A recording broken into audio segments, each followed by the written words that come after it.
Mission Impossible: Dead Reckoning. Now, I wish to start with what I did not like about this movie. Exposition.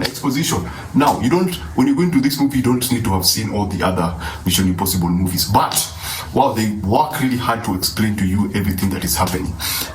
And it's a good thing and it's a bad thing. For those people who've seen Mission Impossible, I'm like, come on, just move on. I want to see I want to see the action set pieces. I want to see the car chases. I want to see that train thing. You know, and you feel like Hollywood, or again, I'm not saying this is a bad thing.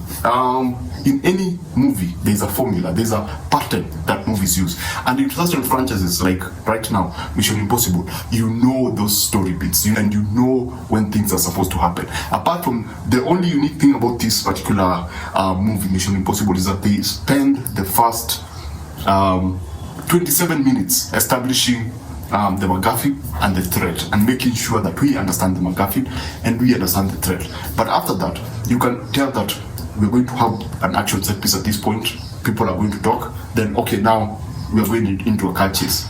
Then you go into the car chase, and then you're going to go like, so now we settle down, we talk. We're obviously going to have the club scene, and then now something tragic is going to happen that's going to drive the hero up the wall. And then the hero, for the last scene, is going to have that epic scene with the train. So I saw that, and if you've watched any Mission Impossible or James Bond movie, you can actually see those moments. And it's I'm not saying it's a bad thing, but for me, I would have expected them to do something surprising, something that would throw me off, like what John Wick did with that final 30 minutes, whereby it's just one elongated action set piece.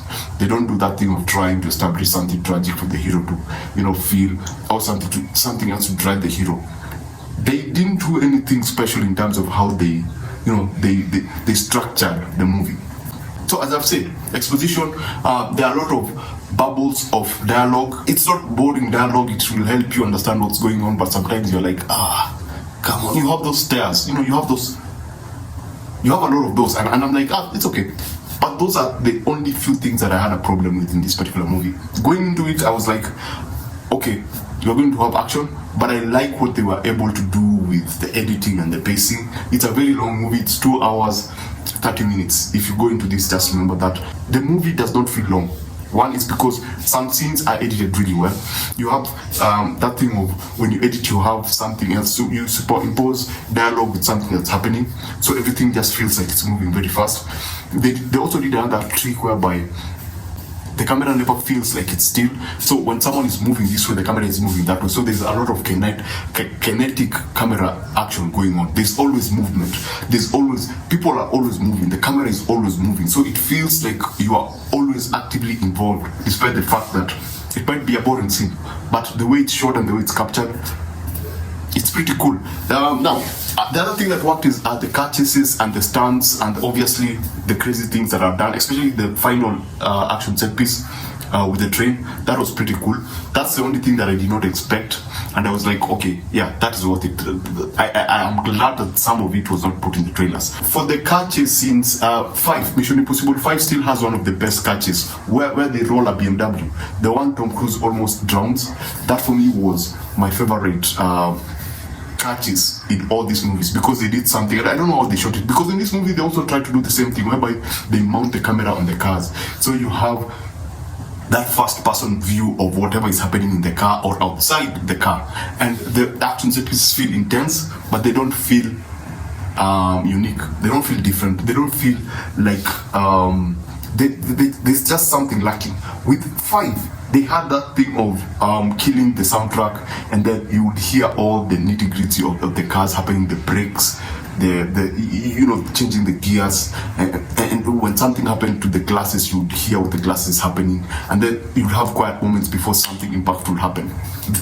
This one has a lot of action. Let me just put it that way. They have a lot of cars rolling over, cars colliding into the stuff, cars falling down the stairs.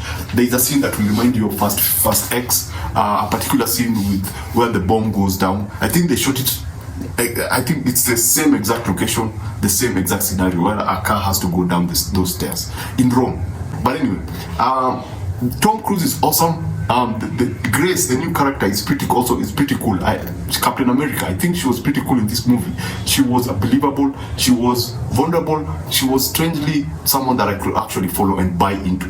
she was one of those characters I was not annoyed to look at, and it did not feel like they were like, yo, let's have a female character to complement Tom Cruise. She's there, she has a purpose, and her role is well defined. I really love that about her. They did something with Rebecca Ferguson's character, and I was like, yeah, it's okay. But I didn't personally, because I'm a big fan of Rebecca Ferguson. I think she's one of the most underrated actresses.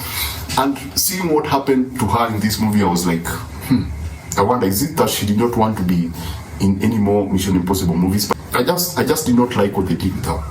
Let me just put it that way, because stuff happened, and Tom Cruise needs a motivation. Tom Cruise needs a motivation to do something. Let me just put it that way. The conflict needs to be heightened, so particular things need to happen to particular characters.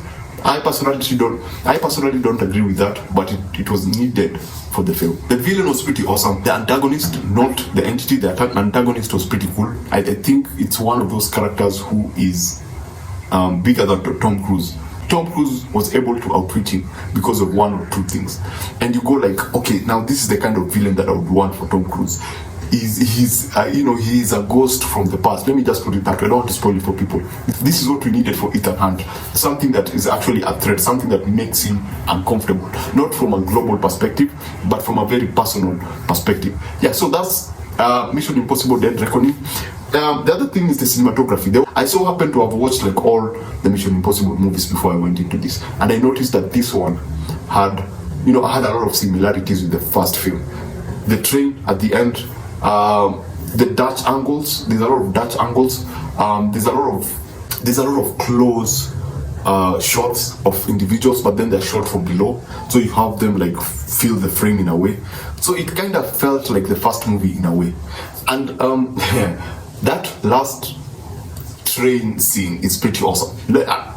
I'm looking for a way of talking about it without spoiling for people, but there's something that you don't see in the trailers that is there in terms of suspense. And I'm not talking about, oh, look at that, the whole train is flipping and flying. No, I'm talking about how they were able to structure in suspense within that particular scene, because it's very, very suspenseful. It's very gripping, whatever happens during that train scene. And yeah, so basically that's Mission Impossible Dead Reckoning. I will give this a 3.7 out of 5. It's pretty enjoyable, but it's not the blockbuster that people are screaming about. It's a movie that you'll probably enjoy. It's a movie that is probably one of the best action movies this summer.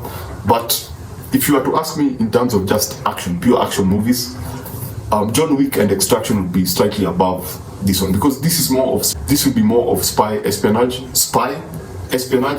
and then now action for those people who need a sprinkle of that. It's more of James Bond.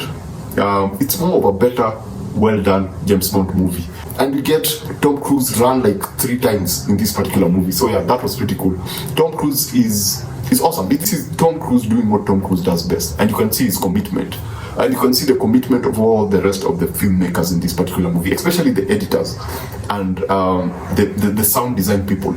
You'll notice some creative things that they did with sound design, with the desert scene and with the last scene.